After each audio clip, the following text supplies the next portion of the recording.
नमस्कार, आप देख रहे हैं आवाम की बात। कृष्ण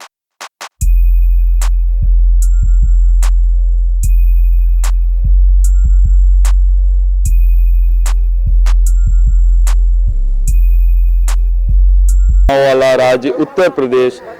ये जानना है कि उत्तर प्रदेश के युवा आखिर उनका रुझान किधर है, वो किसकी सरकार चाहते हैं, और उन्हीं के विचार को जानने के लिए मैं इस वक्त महात्मा गांधी काशी विद्यापीठ से संबंधित डॉक्टर विभूति नारायण सिंह परिसर में उपस्थित हूं, जहां पर मेरे साथ कुछ छात्र भी हैं। तो आइए इनसे बात करते हैं कि छात्रों का क्या रुझान है और वो क्या देख रहे हैं, उनको क्या लगता है कि इस बार यूपी में किसकी सरकार बन रही है। और बताइए, यूपी में किसकी सरकार बना रहे हैं? सरकार का तो बता नहीं सकते सर, हम खुद एक प्रत्याशी हैं इसके बारे में। तो आप डिबेट किसको हटा दीजिए, हम क्योंकि सरकार की हम यहाँ प्रत्याशी रह चुके हैं, समाजवादी ना भाजपा किसी बार बता सकते नहीं है। अच्छा, एक खुद प्रत्याशी है तो ये नहीं बता सकते हैं। अच्छा, एक बात बताइए, इस सरकार से आप कितना संतुष्ट है जो वर्तमान सरकार ने कार्य किया है? हम इससे बारे में देखिए, ना तो अच्छाई ना तो बुराई, इसके बारे में भी नहीं कह सकते कि सपा मालिक क्या किया, बसपा क्या किया, भाजपा क्या किया है। प्रत्याशियों के साथ यह समस्या होती है, वो बोलना नहीं चाहते हैं क्योंकि भविष्य में इन्हें क्या पता किस पार्टी से टिकट मिल जाए, तो ये इनकी दिक्कत है। लेकिन छात्र बोलेंगे, छात्रों के लिए जो है यह जरूरी हो जाता है कि वो अपनी हक की आवाज करें। आप बताएं, अपना शुभ नाम बताइए और बताइए आपको क्या लगता है जो चुनावी माहौल है, वोट किस करवट बैठेगा? मेरा नाम अश्विनी कुमार सिंह है और इस काशी जिले का मैं जिला संयोजक हूँ ABVP से। अच्छा, अखिल भारतीय विद्यार्थी परिषद? जी, अखिल भारतीय विद्यार्थी परिषद का जिला संयोजक हूँ। और जैसा कि ये माहौल इस समय चल रहा है, पूरे देश की जनता और साथ ही साथ उत्तर प्रदेश की जनता यह चाहती है कि राष्ट्रवादी सरकार बने। राष्ट्रवादी सरकार क्या होती है? जो राष्ट्र की चिंता करे और राष्ट्र के लोगों की चिंता करे। तो राष्ट्रवादी सरकार बनाने के लिए ये जो उत्तर प्रदेश की जनता है यह आगे आ रही है। साथ ही युवा, नौजवान, किसान, मजदूर सभी लोगों का साथ है और इस बार भी भाजपा की पूर्ण बहुमत की सरकार, इसे कह सकते हैं कि प्रचंड बहुमत की सरकार यूपी में बनेगी, क्योंकि रामचंद्र जी की बहुत ही कृपा भारतीय जनता पार्टी के ऊपर बनी है। मेरा नाम दीपेश शर्मा है। मैं किसी पर्टिकुलर पार्टी को नहीं कह रहा हूँ, ना किसी पर्टिकुलर पार्टी का मैं सपोर्ट करने जा रहा हूँ, लेकिन देखिए जो फैक्ट है मैं उसको बता रहा हूँ। अगर 5 लाख लोगों को रोजगार मिला होता तो आज जो स्थिति यूपी की वैसी होती। लॉकडाउन आया था, बंगाल का छोटा चुनाव था, बहुत बड़ा चुनाव नहीं था बंगाल का चुनाव। पूरे हिंदुस्तान के बीजेपी के जितने दिग्गज थे सब वहां पहुंच गए थे। पूरी जो लॉकडाउन में जो कोविड हम लोग को जो इफेक्ट हुआ उसके बाद आप सभी के सामने किसी रिजल्ट छुपा तो है नहीं। आप इतना बड़ा बना देते बीजेपी कार्यालय, अरे भैया उसमें आप 10 बेड रखवा दिए होते। जो लोग सरकारी अस्पताल में, सरकारी बात छोड़िए, प्राइवेट में आदमी पैसा देने के बाद खाली हॉस्पिटल में किले जा रहे हैं क्योंकि मैं हॉस्पिटल के अंदर घुस जाऊं। सरकारी में तो ये स्थिति है नहीं थी कि लोग घुस पा रहे थे। प्राइवेट आदमी पैसा दे खाली इसलिए घुस रहा था कि कम से कम मैं डॉक्टर की नजर में रहूंगा, ये स्थिति हो गई थी।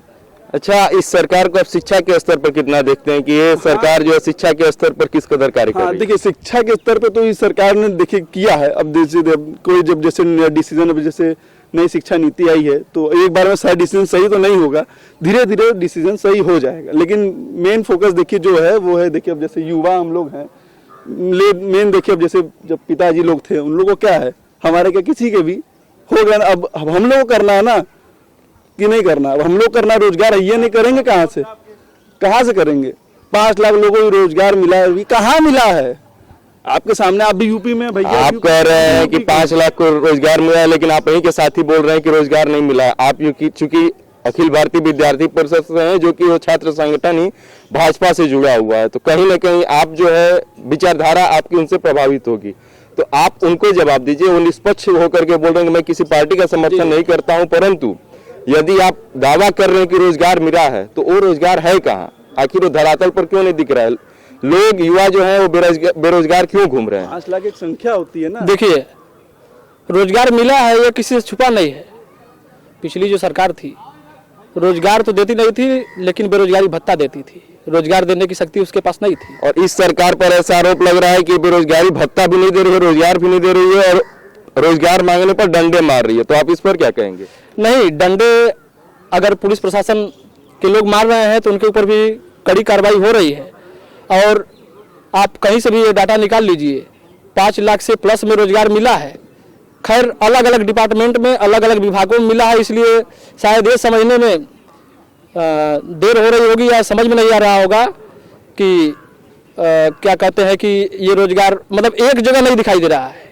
अलग अलग क्षेत्रों में, अलग अलग डिपार्टमेंटों में, बैंकों में, हॉस्पिटलों में, अन्य नगर निगमों में रोजगार मिला है। लेकिन क्या कह रहे हैं कि 5 लाख, भैया 5 लोगों को तो नहीं ना है, 5 लाख एक संख्या होती है ना, 5 लाख एक संख्या होती है भैया, वो किसी भी डिपार्टमेंट को इफेक्ट कर सकती है बड़े आराम से। वो बताइए कहाँ मिला, 10 जने को वहाँ मिला, 10 जने वहाँ, 10 जने वहाँ, ऐसे 10 जने तो 50 जने हुए ना। 5 लाख कोई संख्या होती है। 5 लाख मिला है ये कह रहे हैं। अगर यूपी परेशान है, परेशान तो पहले भी थी, परेशान पहले भी थी, इस समय परेशान नहीं है। इस समय यूपी खुशहाल है। कहाँ परेशान है? हम लोग परेशान नहीं है, विद्यार्थी परेशान नहीं है। भैया उस पार्टी का समर्थन करें तो जाहिर सी बात है, समर्थन करते हैं, लेकिन जो हकीकत है, आपका एक्सीडेंट हो जाएगा तब भी आप जो सच्चाई, एक्सीडेंट हो जाएगा फिर भी गरीबों के स्वास्थ्य के लिए 5 लाख रुपया मुफ्त इलाज डबल इंजन की सरकार दे रही है। कहने की बात है, ये सब कहने की बात है। और तो कोई कार्ड बनाया ना इन लोगों का, कौन सा हेल्थ कार्ड बनाया गवर्नमेंट वाले, जो चल रहा है, जो उस लायक है 3.5 लाख रुपए, जो उस लायक है उसको जरूर इलाज मिल रहा है और मुफ्त में इलाज मिल रहा है। वो चाहे प्राइवेट हॉस्पिटल में अपना इलाज कराए, चाहे वो सरकारी हॉस्पिटल में अपना इलाज कराए, उसको मिल रहा है। अच्छा एक बात, लेकिन कहावत है कि कहीं पर बारी बोलिए, दोनों लोग कहावत है कि सही चल रहा है, कहीं पर निगाहें कहीं पर निशाना, ना कुछ मिले तो कुछ कहिए। भाई योगी जी की सरकार है तो कैसे कहेंगे कि उनको बुरा तो बनाना है, तो बुरा बनाना है तो कुछ तो उनको कहेंगे, तब तो लोग भ्रमित होंगे। अखिलेश यादव जी ने क्या कहा था, यूपी में जब वैक्सीनेशन लगवाने की बात आई तो उन्होंने कहा कि जैसे कोरोना कर रहे थे कि लोग मर रहे थे, तो अच्छा एक जो है इस सरकार पर सीधे तौर पर आरोप लगा हुआ है कि इस सरकार ने कोरोना में पूरी तरह से जो है निष्क्रियता दिखाई और एकदम निकृष्ट स्तर का रहा है। लोग जो है घाटों पर मरते रहे, उनके लिए जो है लाशें तैरती रही गंगा जी में, ऐसे तमाम आरोप जो है पब्लिक ने लगाए हैं। आखिर इस पर क्या कहेंगे? ये तो देखिए भैया सत्य ही सब देखिए, अगर लाश तैर रही तो खुद छुपा तो है नहीं, या फिर अगर हम कह रहे हैं आप भी हैं, आपके अगल बगल को किसी को कोविड हुआ होगा उस दौरान, तो आप कुछ समझ रहे होंगे, भैया भी समझ रहे होंगे, ऐसा तो है नहीं कि समझ रहे हैं। या फिर अगर ये बंगाल गए थे बंगाल चुनाव कराने, तो ऐसा तो था ना कि वो छुप के गए थे, सबके सामने ही ना गए थे। कौन था यूपी में आप ही बताइए? हमारे मुख्यमंत्री जी पहुंच गए थे वहाँ, सबका छोड़िए, हमारे मुख्यमंत्री जी। अरे यार आपको, आपका देश, आपका राज्य संकट में है तो आप उसको देखेंगे कि चले जाएंगे आप बंगाल का चुनाव जीतना? अगर हम कह रहे हैं वहां का चुनाव जीत जाते, जितने लोग मरे नहीं मरते, आप ही बताइए, नहीं मरते, आप ही बताइए, जितने लोग मरे तो नहीं मरते। देखिए आप कह रहे हैं कि लापरवाही बरती गई, अगर निष्क्रियता सरकार दिखाई होती तो इस तीसरी लहर में जो हम और आप या ये बात कर रहे हैं ना, बात करने के लायक नहीं होते। इतने अधिक मात्रा में देश के अंदर तथा प्रदेश के अंदर वैक्सीनेशन का कार्य हुआ है, इस तीसरी लहर को रोकने के लिए ही वो कारगर साबित हुआ है। जो वैक्सीनेशन हुआ है, किसी को सिंगल डोज लगा है, किसी को डबल डोज लगा है, किसी को बूस्टर डोज भी लग रहा है। तीसरी लहर इससे अब कितनी भयावह स्थिति होती यह कल्पना नहीं किया जा सकता। लेकिन इसी बीच में अखिलेश यादव ने क्या कहा था कि भाजपा का वैक्सीन है और इसको हम नहीं लगवाएंगे, इस पर हम विश्वास नहीं करते। और सबसे पहले कोरोना अगर ये जो ओमिक्रॉन हुआ उनकी औरत और उनकी लड़की को हुआ, तो क्या है वो देश को तोड़ने की बात करते हैं और लोगों को, युवाओं को भड़काने की बात करते हैं। देखिए वो युवाओं को सही मार्ग नहीं बताएंगे, वो भड़काएंगे और उन्हीं की भाषा कुछ भटके हुए युवा बोलते हैं। देखिए आप जब तब भी इतना होने के बावजूद तब भी युवा जितने हैं, हम नहीं कर रहे हैं, भले ही भैया हम देखिए साहब बोलते हैं मैं किसी पार्टी का मैं पक्ष नहीं लूंगा, जो हकीकत है मैं वो बताऊंगा। जैसे भैया हर बात पे सपा कर रहे हैं, आप एक बात बताइए, तब भी जितने युवा आज, तब भी अगर हर दूसरे युवा से पूछेंगे, दूसरा युवा अखिलेश का समर्थन काहे करेगा? अगर उस देश को तोड़ते हैं, भड़काऊ बयान देते हैं, वो भैया जैसे कह रहे हैं कि वो वैक्सीन लगवाने के लिए, भैया वो उनका आपसी मामला है भैया, वो दोनों पॉलिटिकल पार्टी है ना। हम यहाँ बात हमारे आपके विचार की होगी। वो बड़े चेहरे हैं, वो कुछ कहेंगे तो करोड़ों लोगों में, लाखों लोगों में उनका प्रभाव जाएगा। अच्छा, अगर कहेंगे कि नहीं लगवाएंगे, बहुत से लोगों ने नहीं लगवाया और जो मर रहे हैं उन्हीं का कारण है। चलिए ये थोड़ा सा इसको मसले को हटाते हैं। एक बात बताइए, आपके हिसाब से जो है बीजेपी बहुत अच्छा कार्य कर रही है, लेकिन जो व्यक्ति पार्टी से इतर हट करके केवल अपने चीजों को देख रहा है कि मुझे क्या मिला है, तो उसको लगता है कि नहीं मुझे कुछ भी प्राप्त नहीं हुआ। तो ऐसे में ये जो वोटर्स हैं जो कि खफा है आपकी पार्टी से, जो बीजेपी से पूर्णतः खफा है, उनको नहीं लगता है कि हाँ दोबारा इसको पार्टी में लाना चाहिए। तो इनके लिए क्या लगता है कि क्या बेहतर किया जा सकता है? आप लोग क्या, अभी आपका मैनिफेस्टो भी आया है बीजेपी का, तो ऐसे में क्या लगता है कुछ चीजें जो है बदलेंगी? बिल्कुल, अभी जब नई सरकार भाजपा की बनेगी वीडियो बना दे भाई तो लोक कल्याण संकल्प पत्र में बहुत से युवाओं के लिए इंफ्रास्ट्रक्चर में, देखिए बात अगर आप नौकरी करते हैं तो कोई भी सरकार सबको नौकरी नहीं दे पाएगी। बात है कि टेक्निकल सिस्टम हो गया है, तकनीकी से काम हो रहा है, टेक्निकल चाहे कृषि में हो, चाहे किसी बिल्डिंग में हो या सड़क बनाने में हो, पहले मजदूर लगाए जाते थे या फिर नौकरी वाले रखते थे, अब कंप्यूटराइज काम हो रहा है। तो सरकार रोजगार के लिए, रोजगार के सृजन के लिए कम किस्तों में और कम ब्याज दरों में लोन दे रही है युवाओं को कि वो अपना एक जो नौकरी है, केवल पढ़ाई का मार्ग मतलब माध्यम नौकरी को ही न समझें, वो भी कुछ सरकार उनका पूरा मदद कर रही है, पहले से भी करती आ रही है। लेकिन आप लेंगे तब, आप लेंगे नहीं केवल रोना रोएंगे कि नहीं हमें तो कुछ मिल नहीं रहा है भैया, ऐसी बात है। सरकार ने, आप मुद्रा योजना के अंतर्गत केंद्र सरकार ने युवा नौजवानों को लोन देने के लिए कहा है कि हम कम ब्याज दर पे हम लोन देंगे, वो अपना कोई भी दुकान खोलें, वो अमूल मिल्क का डेयरी खोलें या फिर कोई ऐसा प्रतिष्ठान खोलें, कपड़े की दुकान खोलें, जरूर नहीं है कि सब नौकरी ही करें। जैसे नयन मोदी का एक बयान आया था, जैसे भैया बोल रहे हैं कि पकौड़ी बेचिए। आप एक बार बताइए, एक लड़का है बेचारा एमकॉम किया है, ठीक है, हम कह रहे हैं भैया उसके अब एमकॉम एक डिग्री होती है, उसके बाद उसको कुछ नौकरी मिलनी चाहिए, इतना पैसा बेचारा लगा के उसके बाद उसको एमकॉम कराएं, बीकॉम के बाद एमकॉम उसको कराएं, उतना पढ़ाएं, उसके पैसा खर्च किए। अगर उसको पकौड़ी बेचना होता है तो वो बचपन से पैसा इकट्ठा कर रहा होता है, जब पकौड़ी बेचने में कौन सा दिमाग लगता है, तलना होता है, बेचना होता है ना।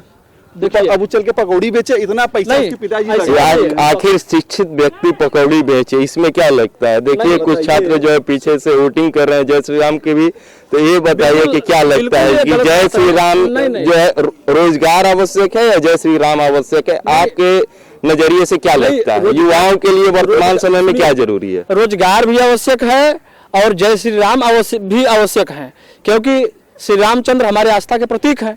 और रोजगार भी अगर नहीं रहेगा तो युवा खाएगा क्या? अभी 2 युवा पकौड़े तलेगा? नहीं, पकौड़े नहीं तलेगा, पकौड़े नहीं तलेगा। रोजगार के लिए बताए तो हैं कि रोजगार से केवल नौकरी करके ही रोजगार नहीं किया जा सकता है।